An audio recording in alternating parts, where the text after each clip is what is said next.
الصحابة من أهل النهروان. هناك من الروايات ما يفيد أنه لا يوجد في أهل النهروان صحابي واحد، وتدور كثير من الأقوال حول هذه الروايات. ومن الناس الذين اعتمدوا على مثل هذه الرواية وداروا حولها ودندنوا كثيرا ابن حزم الذي ذكرناه في المرة الماضية، صاحب كتاب الفصل في الملل والأهواء والنحل. ابن حزم مولع بالقدح، ويعجبه أن يظهر خصومه على أنهم الضعفاء، ولذلك يقول في أهل النهروان الذين سماهم ابن حزم أسلاف الخوارج، يقول ما نصه: كانوا أعرابا قرأوا القرآن قبل أن يتفقهوا في السنة الثابتة عن رسول الله صلى الله عليه وسلم، ولم يكن فيهم أحد من الفقهاء ولا من أصحاب ابن مسعود ولا أصحاب عمر ولا أصحاب علي ولا أصحاب عائشة ولا أصحاب أبي موسى ولا أصحاب معاذ بن جبل ولا أصحاب أبي الدرداء ولا أصحاب سلمان ولا أصحاب زيد وابن عباس وابن عمر. هذه مبالغة عظيمة جدا جدا. أتوقع أن الذي لديه حظ من عقل لا يمكن أن يصدقها، وهناك دلائل تاريخية وغيرها ترفض هذه المقولة.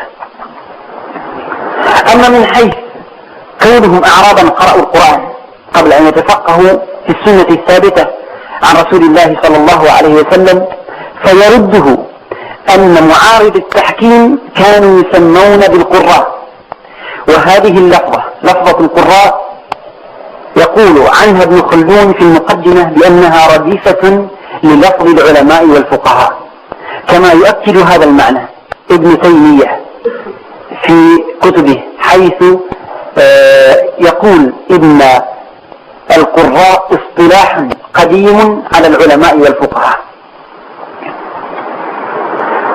وأما من حيث كونهم أعرابا بدوا، فإن هذه المقولة مرفوضة من حيث إن عرب الكوفة والبصرة جميعا كانوا من البدو، وأن بداوتهم زالت عنهم، كما يقول فيلهوزن المستشرق الألماني مؤلف كتاب الخوارج والشيعة الأحزاب السياسية المعارضة في صدر الإسلام، يقول ابن البداوة انحلت عنهم منذ ارتحالهم إلى مدائن الجيوش، ولا يمكن أن يختص أهل حروراء أو معارض التحكيم أو أهل النهروان بالانتماء إلى البدو الأعراب الأجلاف الذين لا يفهمون من الحياة شيئا ولا من القرآن والسنة النبوية شيئا أيضا. وأما من حيث عدم وجود أحد من أتباع وتلامذة الصحابة الكرام، فإن البلاذري في أنساب الأشراف يروي أن فيهم عتريس بن عرقوب الشيباني صاحب عبد الله بن مسعود رضي الله تعالى عنهما. أما هل فيهم صحابة أم لا؟ ذكرت أن بعض الروايات تفيد أنه لا يوجد فيهم صحابي واحد، ونحن إذا طرحنا المسألة طرحا منطقيا لوجدنا أن الصحابة كانوا متوزعين بين فئات الإسلام. كان منهم عدد في أهل الجمل، منهم طلحة والزبير وعائشة رضي الله تعالى عنها، وكان منهم بعض في جيش معاوية أيضا، منهم أبو الغالي الجهني وعقبة بن عامر الجهني. فما الذي يمنع أن يكون في صفوف معارض التحكيم صحابة أيضا؟ الأمر الثاني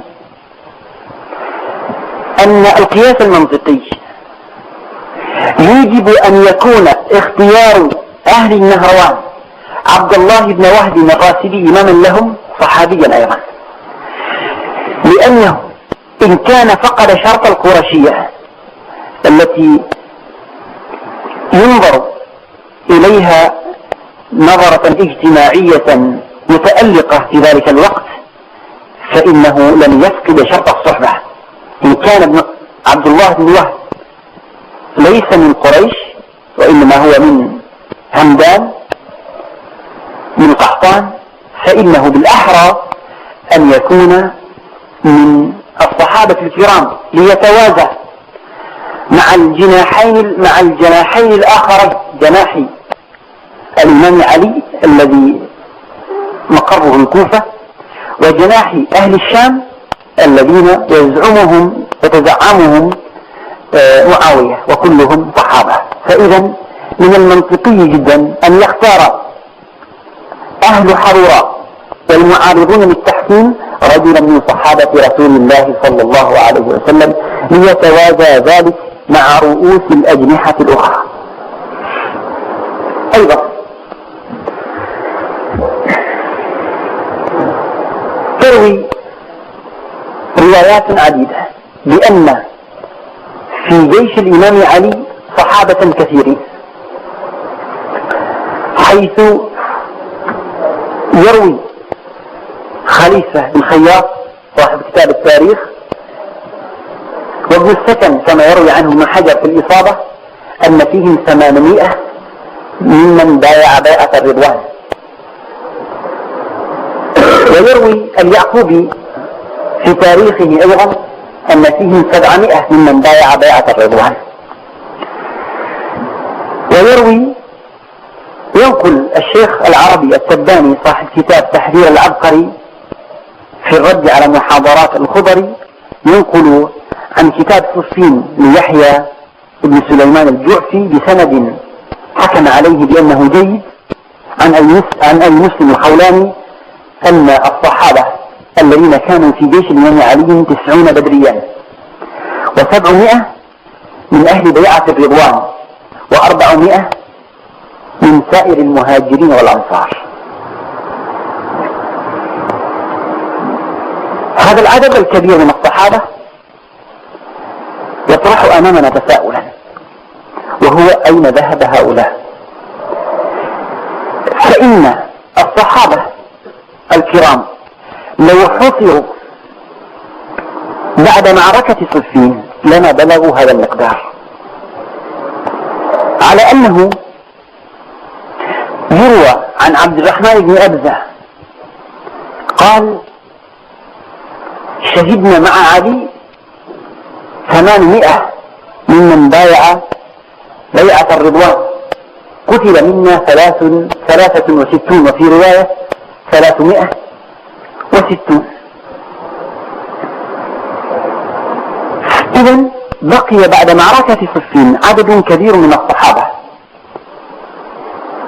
والمذكورون في جيش الإمام علي بعد ذلك لا يتجاوزون 10، والمذكورون في جيش معاوية أقل من ذلك. فأين ذهب باقي الصحابة الكرام؟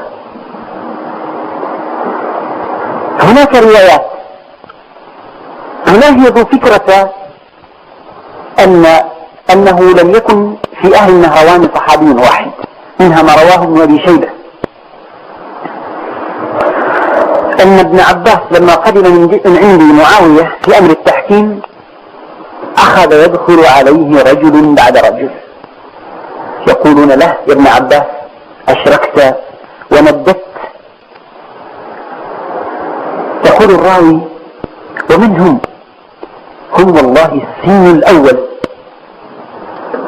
هم والله السن الأول أصحاب البرانس والسواري، هم والله السن الأول أصحاب محمد أصحاب البرانس والسواري. ففي هذا دلالة صريحة على أن من معارض التحكيم جماعة من قدام الصحابة، وهم المرادون بقول هذا الراوي: السن الأول أصحاب محمد صلى الله عليه وسلم.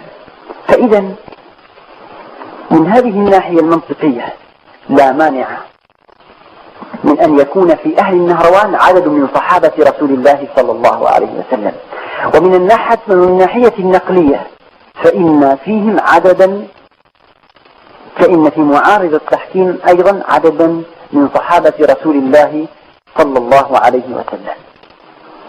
يضاف إلى ذلك أن عدد الصحابة الذين توفي عنهم النبي صلى الله عليه وسلم ما يقرب من 120,000. فأين ذهب هذا الجمع الكبير من صحابة رسول الله صلى الله عليه وسلم؟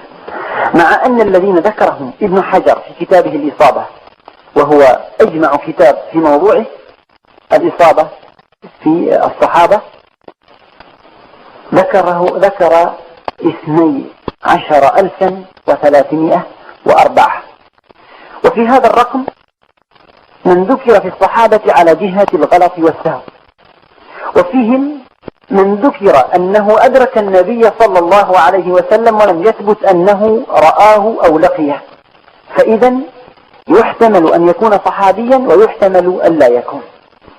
هذا يعني أن هؤلاء 12,000 الذين ذكرهم ابن حجر كثير منهم ليسوا صحابة، فإذا أين ذهب ما يزيد على 100,000 صحابي؟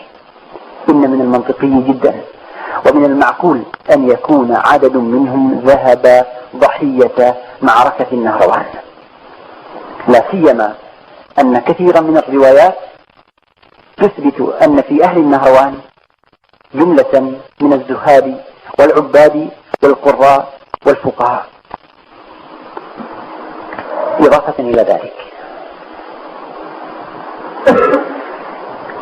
هناك ضابط وضعه ابن حجر في كتابه لمعرفة عدد من الصحابة، وهو ما نسبه إلى ابن أبي شيبة ولم أجده في مصنفه، من أن الصحابة كانوا في عهد عمر لا يؤمرون إلا الصحابة. وقد عد ابن حجر عددا من المذكورين في كتابه من صحابة رسول الله صلى الله عليه وسلم اعتمادا على هذا الضابط.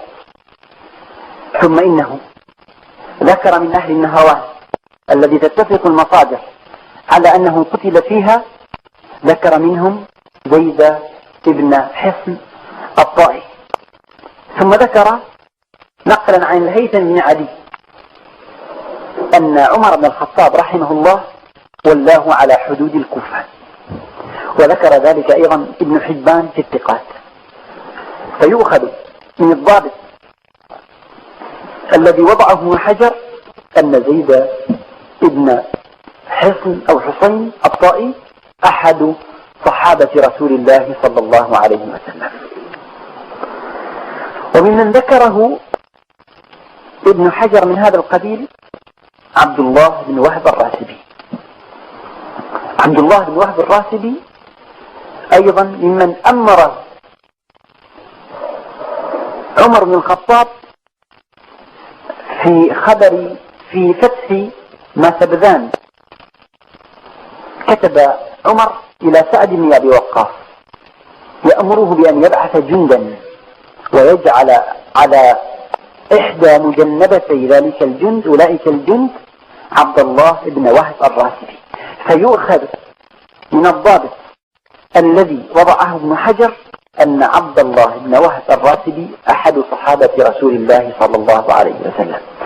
ويتأيد ذلك بما ذكره الذهبي في لسان الميزان من أن عبد الله بن وهب الراسبي أدرك الجاهلية، فيبعد جدا في هذه الحال أن يكون عبد الله بن وهب الراسبي رحمه الله مر على سن حياة النبي صلى الله عليه وسلم وفترة دعوته ولم يشهد بشهادتي الإسلام. ممن اتفق على أنه قتل في أهل النهروان حرقوس ابن زهير السعدي رحمه الله تعالى، والذي نسجت حوله الأساطير، حيث جعل هو نبتة المسمين بالخوارج. هذه النبتة تتمثل في شخصية الرجل الذي اعترض على قسمة النبي صلى الله عليه وسلم غنائم حنين، أو المال الذي بعثه الإمام علي من اليمن في أيام النبي صلى الله عليه وسلم. فقسم النبي صلى الله عليه وسلم الغنائم وأعطى رجالا دون رجال ليتألف قلوبهم. فجاءه رجل يسمى بذي الخويصرة أو ابن ذي الخويصرة أو بعبد الله بن ذي الخويصرة كما عند البخاري. فجاء إلى النبي صلى الله عليه وسلم وقال: ما معناه؟ اعدل يا محمد. فاعدل يا محمد، أو ما هذا معناه؟ فوالله ما أراك تعدل، أو قال نحوا من هذا القول في روايات عديدة. فغضب النبي صلى الله عليه وسلم قائلا: ويلك، ومن يعدل إذا لم أعدل. جعل حرقوس بن زهير هو هذا الرجل. والاعتماد في هذا الربط بين حرقوس وبين ذي الخويصرة ما وجد في بعض الروايات من تفسير بعض الرواه ذي الخويصرة بأنه حرقوس بن زهير السعدي. قال ابن حجر: وما أدري من الذي قال وهو حرقوس بن زهير. ثم إن الرواه عدوا حرقوس بن زهير رحمه الله هو العامل المحرك لأهل النهروان، وأنه بسبب وجوده فيهم صدق فيهم قول رسول الله صلى الله عليه وسلم: يخرج فيكم قوم تحقرون صلاتكم مع صلاتهم وصيامكم مع صيامهم وأعمالكم مع أعمالهم، يقرؤون القرآن ولا يجاوز حناجرهم، يمرقون من الدين كما يمرق السهم من الرمية، كما سيأتي إن شاء الله تعالى تفصيل القول في روايات حديث المروق في ما يلي من الدروس. ولكن إذا نظرنا إلى معطيات التاريخ نجد أن الربط بين حرقوس بن زهير وبين ذي الخويصرة أمر لا يتأتى. فإن حرقوس بن زهير ممن أمره عمر بن الخطاب في فتح الأهواز. أمر عمر بن الخطاب رحمه الله حرقوس بن زهير في فتح الأهواز وتستر. والضابط الذي ذكرناه أن عمر كان لا يؤمر إلا الصحابة، فيؤخذ من هذا أن حرقوسا رحمه الله صحابي، ولكن القوم تفاجأوا بوجود حرقوس في أهل النهروان وكونه صحابيا من صحابة رسول الله صلى الله عليه وسلم. فإذ لم يقدروا على دفع صحبته فإنهم قدحوا في إيمانه وشككوا في صحة نيته وفي عدالة صحبته لرسول الله صلى الله عليه وسلم، بما سبق من الربط بينه وبين ذي الخويصرة الذي اعترض على قسمة النبي صلى الله عليه وسلم.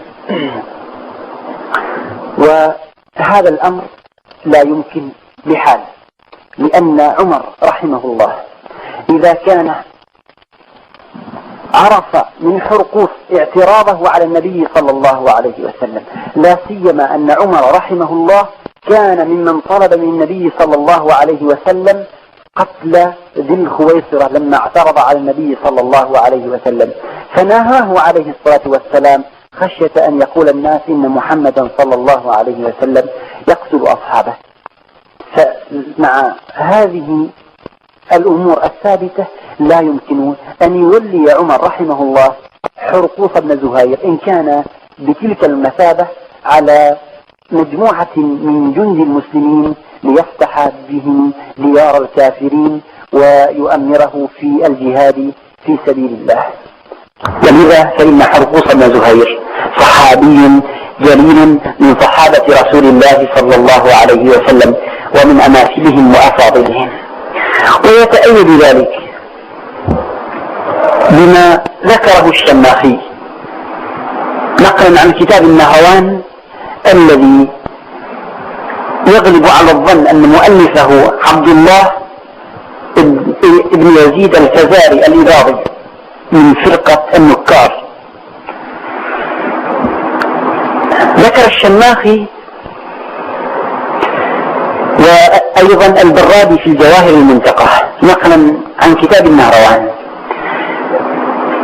بقوله: حدثني مسعود بن الحكم الهمداني عن عبد الله بن شداد بن الهاد، وذكر قصة عبد الله بن شداد لما قدم على عائشة رضي الله عنها في المدينة، فطلبت منه أن يخبرها الخبر عن مقتل أهل النهروان، وأخبرها أن فيهم زيد بن حصن وحرقوس بن زهير، فذكرت رضي الله عنها ما يدل على أن هذين صحابيان من صحابة رسول الله صلى الله عليه وسلم.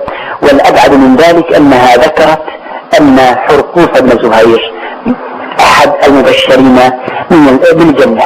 طبعا هذا الكلام يستغرب عدد جم منا ومن غيرنا من ذكره، وحقيقة لا تثبت مثل هذه الأشياء إلا بالسند الصحيح الثابت إلى رسول الله صلى الله عليه وسلم، ولكن يستأنس لذلك بما ذكره ابن كثير في البداية والنهاية نقلا من كتاب الجنائز أو كتاب أحوال القبور لابن أبي الدنيا بسند قال عنه مرسل بأن حرقوس بن زهير هو الذي وجد التابوت الذي وضع فيه دانيال الحكيم، فأخبر عمر رحمه الله بهذا الخبر،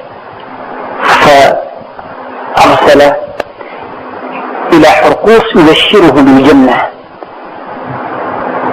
مستندا في ذلك إلى ما سمعه من رسول الله صلى الله عليه وسلم من أن الذي من قوله فيما معناه بشروا من وجد دانيال بالجنة، أو ما هذا معناه عن رسول الله صلى الله عليه وسلم. وكما ذكرت نحن لا نعزز أفكارنا وآرائنا بكون الرجل صحابيا أو غير صحابي ما دام يسير على منهج النبي صلى الله عليه وسلم وعلى منهج الخلفاء الراشدين الذين يستمسكون بالحق ويعملون به ويدعون إليه. على كل هذا هو المقول في حرقوس. وقد نسب إلى حرقوس أنه ذو الثدية، هذه إحدى الأساطير التي اختلقها الرواه المؤرخون وربما بعض المحدثين. ذو الثدية بعضهم يسميه حرقوس بن زهير ربطا بينه وبين حرقوس، ولكن أغلب الروايات كما في الطبري وأبي داود وفي السير للشماخي وغيرها أن ذا الثدية اسمه نافع مولى لرجل اسمه الفرملة. وقد روى الشماخي أن نافعا رجلا مجتهدا قطع الفحل يده، أي عضه بعير فقطع إحدى يديه، فسمي من أجل ذلك بذي الثدية. ويعضد ذلك ما رواه النسائي في السنن الكبرى وفي كتاب الخصائص قصة من القصة الشبيهة بقصة يعني الأمر المنسوب إلى ذي الثدية من أن فحلا قطع يده، فصارت إحدى يديه أشبه بثدي المرأة فلقب بذي الثدية أو بذي اليدية، كما يقول أبو القاسم أبو عبيد القاسم بن سلام بأن الأصل فيه ذو اليدية نظرا إلى أصل التسمية، ثم كثرت الروايات على أنه ذو الثدية. ذو الثدية ثبت أنه قتل في أهل النهروان وأن اسمه نافع، فكون اسمه نافعا يقدح في الربط بين حرقوس وبين ذي الثدية. وفي الحقيقة هذه من الأساطير التي نسجها كثير من الرواه ليشوهوا سمعة المحكمة وأهل النهروان وليقدحوا في حرقوس ابن زهير. وإلا فإن ذا الثريا وجوده لا يقدم ولا يؤخر، كما أن وجود رجل أعرج أو أعمى أو أصم في جيش النبي صلى الله عليه وسلم لا يؤثر شيئا، لأن مقياس التفاضل بين البشر ليس اكتمال الأعضاء، بل هو مقياس التقوى الذي جعله الله تعالى ميزانا للتفاضل بين البشر. إن أكرمكم عند الله أتقاكم. من الأساطير التي نسجت حول ذي الثريا أن رجلا جاء مقبلا من اليمامة، فلقيه رجل فقال له، سأله عن شأنه، فقال له: جئت لأعبد الله في مصلى الكوفة أو في مسجد الكوفة، يعني كأن المساجد انتهت من الدنيا ولم يبق إلا مصلى الكوفة لكي يصلي هذا الرجل فيه ويعبد الله تعالى. فذهب الرجل إلى زوجه وأخبرها بأن الخير قادم، وسألها: هل أنت يعني محتاجة إلى الأجر؟ فقالت: أنا إليه محتاجة، أو كلاما هذا معناه. ثم إذا بهذا الرجل يرى مقتولا في أهل النهروان، فيروى عند الحاكم عن الإمام علي قائلا: إنهم ثلاثة إخوة من الجن، هذا أحدهم. فذو الثريا أحد الجن، والله أعلم أن القصد من هذه الخرافة المتواضعة الربط بين هذا المعنى وبين حادثة الشيطان التي جاء فيها إلى قريش عندما اجتمعوا ليعزموا على قتل النبي صلى الله عليه وسلم. وهناك روايات عديدة سيأتي ذكرها إن شاء الله تعالى تتعلق بأهل النهروان فيها مثل هذا الربط، وذلك زيادة في التشنيع على أهل النهروان وعلى القدح في صفاتهم وسماتهم، ومحاولة قطع الصلة بينهم وبين الأمة الإسلامية، ومحاولة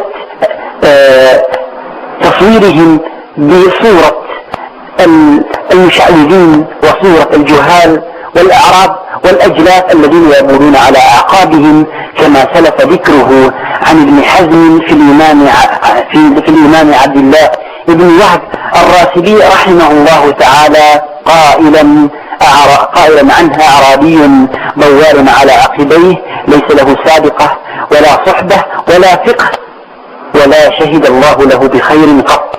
وقد تقدم ذكر هذا القول. نعود إلى الصحابة الموجودين في أهل النهروان.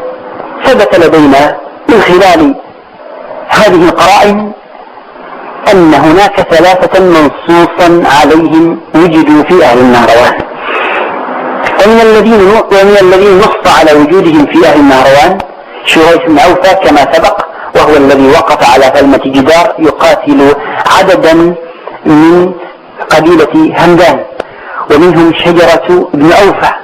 ذكر كل من البرادي والشماخي أنه كان بدريا، والثابت عند جميع طوائف المؤرخين أنه قتل في أهل النهروان.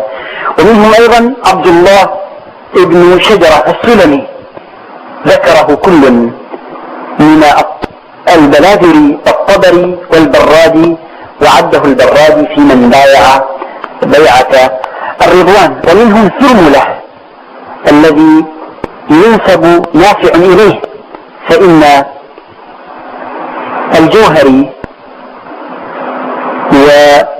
والقلهاتي في الكشف والبيان والبرادي ذكروه ممن قتل في أهل النهروان، ونص كل من القلهاتي والبرادي على أنه أحد صحابة رسول الله صلى الله عليه وسلم، ومن الصحابة المذكورين في أهل النهروان نافع المسمى بذي الثرية الذي سبق النقل عن جابر بن زيد بأنه رجل صالح مجتهد.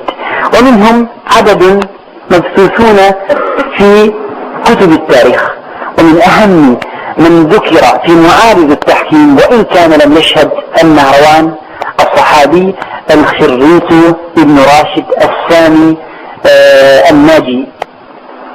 ذكر الطبري وغيره أن الخريت فارق الإمام عليا بسبب التحكيم، ثم أرسل إليه الإمام عليا رجلا فقتله. وما يروى مما ينسب إلى الخريت أنه ارتد مع بني ناجية عن الإسلام أمر غير ثابت.